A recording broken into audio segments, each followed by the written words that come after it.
सोबत राजकीय विश्लेषक मकरंद मुळे सर जोडलेले आहेत।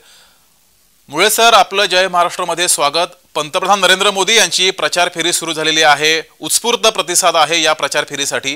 राजकीय याचा अर्थ आपण कसा काढताय? 5व्या टप्प्यातील मतदान समोर आहे। मुंबईतलं 20 तारखेला निवडणूक आहे, त्यामुळे मुंबई, ठाणे, रायगड, पालघर, कल्याण अशा मतदारसंघातली निवडणूक होती, मतदान आहे। त्या पार्श्वभूमीवर ही होणारी निवडणूक आहे। महाराष्ट्रातला हा निवडणुकीचा शेवटचा टप्पा आहे आणि त्यामुळे स्वाभाविकच शेवटच्या टप्प्याकरता जोर लावणं हे अतिशय स्वाभाविक आहे। आपण जर बघितलं तर पंतप्रधान नरेंद्र मोदी हे सातत्याने 2014, 2019 आणि 2024 देशभरात अधिकाधिक ठिकाणी लोकांपर्यंत पोहोचण्याचा प्रयत्न करतायत, लोकांशी संवाद साधण्याचा प्रयत्न करतायत। एक पंतप्रधान म्हणून, आपला पक्ष म्हणून जिथे जिथे युतीत आहेत, म्हणजे महाराष्ट्राचा महायुती, त्याला मिळणारा प्रतिसाद कसा आहे त्याचा अंदाज घेण्याचा तो प्रयत्न करतायत। आणि आपण बघितलं असेल तर जाहीर सभेच्या व्यतिरिक्त जिथे जिथे रोड शो झालेले आहेत त्या प्रकारचं जे मतदारांना अभिवादन करण्याचा उपक्रम त्यांनी केलेला आहे, त्यात काही ना काही वेगळेपण निश्चित आलेलं आहे। त्यामुळे कुठेतरी एखाद्या मुलीच्या चित्रावर सही करणं, एखाद्या अंध लहान मुलीशी संवाद करणं, अशा अनेक ठिकाणी त्यांनी उपक्रम केलेले आहेत। मला असं वाटतं की निवडणुकीच्या धामधुमीत जाणीवपूर्वक अशा प्रकारे मतदानाची होणारा कनेक्ट हा निश्चित प्रतिसाद वाढवणारा असतो, त्याचा मतदानावर सकारात्मक परिणाम होतो। आणि हा केवळ जिथे निवडणूक आहे किंवा एका विशिष्ट एका पुरत्या मर्यादा संख्याबद्ध राहत नाही, तर हा देशभरात मेसेज जातो की देशाचा पंतप्रधान किंवा एका मोठ्या राजकीय पक्षाचा नेता ज्यावेळी निवडणूक लढवतोय, ज्यावेळी मत मागतोय, तर तो सर्व प्रकारचे प्रयत्न निवडणूक जिंकण्याकरता जे जे काही करायला लागतं, एक कार्यकर्ता म्हणून, एक नेता म्हणून तो करतोय। याच्यामुळे कार्यकर्त्यांचंही बळ वाढतं, त्यांचाही उत्साह वाढतो आणि स्वाभाविकच मतदारांना आपल्याशी आपल्या पंतप्रधानाचा कनेक्ट आहे याचा एक आनंद मिळतो। त्याचा सगळ्याचा परिणाम मतदानावर होत असतो। मात्र मुळे सर, पंतप्रधान नरेंद्र मोदी यांचा महाराष्ट्रातील मुंबईतील हा पहिलाच रोड शो आहे, पहिलीच प्रचार फेरी आहे। उत्स्फूर्त प्रतिसाद मिळतोय, आपण दृश्यामध्ये पाहतोय। रस्त्याच्या दोन्ही बाजूला मोठ्या संख्येनं नागरिक सुद्धा उपस्थित आहेत।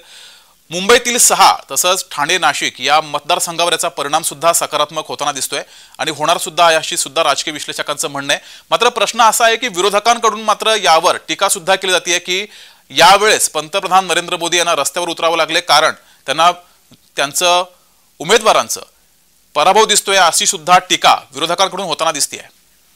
ते बघा, विरोधकांची भूमिका याच्यापेक्षा काही फार वेगळी नसणार, पण आपण एक लक्षात घेतलं पाहिजे, आपण आपल्या वृत्तवाहिनीवर हैदराबाद महानगरपालिकेच्याही निवडणुकीचं विश्लेषण केलं होतं आणि त्यावेळी सुद्धा हाच मुद्दा चर्चेत आला होता की देशाच्या गृहमंत्र्यांनी, म्हणजे त्यावेळी अमित शहा देशाचे गृहमंत्री, प्रचार करायला हैदराबाद महानगरपालिकेच्या निवडणुकीकरता गेले होते। तर मुद्दा परत तोच आहे की पंतप्रधान नरेंद्र मोदी असो किंवा केंद्रीय गृहमंत्री अमित शहा असो किंवा भारतीय जनता पार्टीचे कोणीही अन्य नेते असो, प्रत्येक निवडणूक गंभीरपणे घेतली पाहिजे आणि प्रत्येक निवडणूक ही मतदारांपर्यंत पोहोचण्याची संधी म्हणून पाहिली पाहिजे, हा त्यांचा दृष्टिकोन आहे।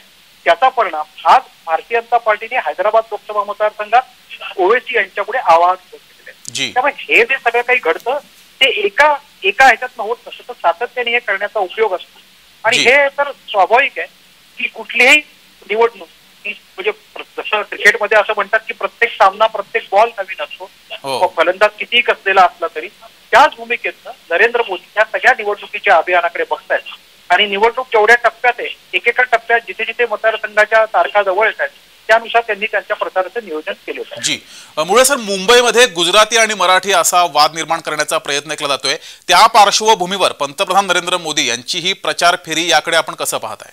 आणि नेमकं घाटकोपरची निवड केलेली आहे, घाटकोपरमध्ये मोठ्या संख्येनं गुजराती बहुल सुद्धा मतदारसंघ आहे आणि लोक राहत आहेत। असं आहे की साधारणपणे मुंबई महानगरपालिकेच्या निवडणुका ज्या ज्यावेळी झालेल्या आहेत त्याच्यावेळी प्रत्येक वेळी हा मुद्दा आणला गेलेला आहे आणि मराठी विरुद्ध गुजराती असा वाद निर्माण करण्याचा वाद आहे। एकीकडे आपण मुंबई स्पिरिट म्हणतो, म्हणजे मग महापूर एवढा मुंबईत आला, मुंबईत बॉम्बस्फोट घडले तरी लोक एकत्र राहिली, एकमेकांना मदत केली असं म्हणतो। एवढी मोठी करोनाची लाट आली होती त्यातही लोकांनी एकमेकांना सांभाळून घेतला असं म्हणतो। मात्र ज्यावेळी निवडणुका येतात त्यावेळी ही मराठी आणि अमराठी वाद उफाळून काढला जातो।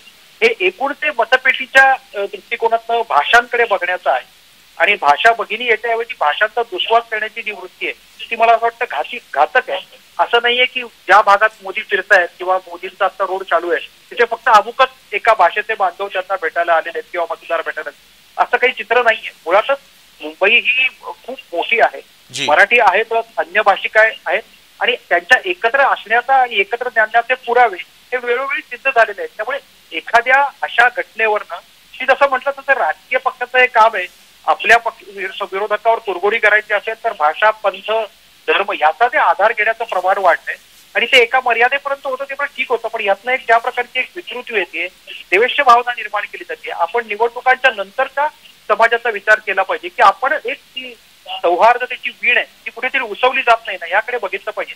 त्यामुळे मोदी आले म्हणजे ते फक्त अमराठी बांधवांना भेटणार किंवा घाटकोपर हे फक्त गुजराती बहुल आहे म्हणून ते तिथे आले असं मानण्याचं काही कारण नाही. आपण सगळेजण मुंबईत ओळखतो, मुंबईचं भूगोल सगळेजण जाणतात, त्यामुळे सगळीकडे सगळेजण राहतात आणि त्याचं म्हणून एक मुंबईचं एक असं एक स्पिरिट आहे आणि त्या मुंबई स्पिरिटचं दर्शन आजच्या या रोड शो मध्ये आपल्याला बघायला मिळेल. जी मकरंद मुळे सर, धन्यवाद केलेल्या या विश्लेषणाबद्दल.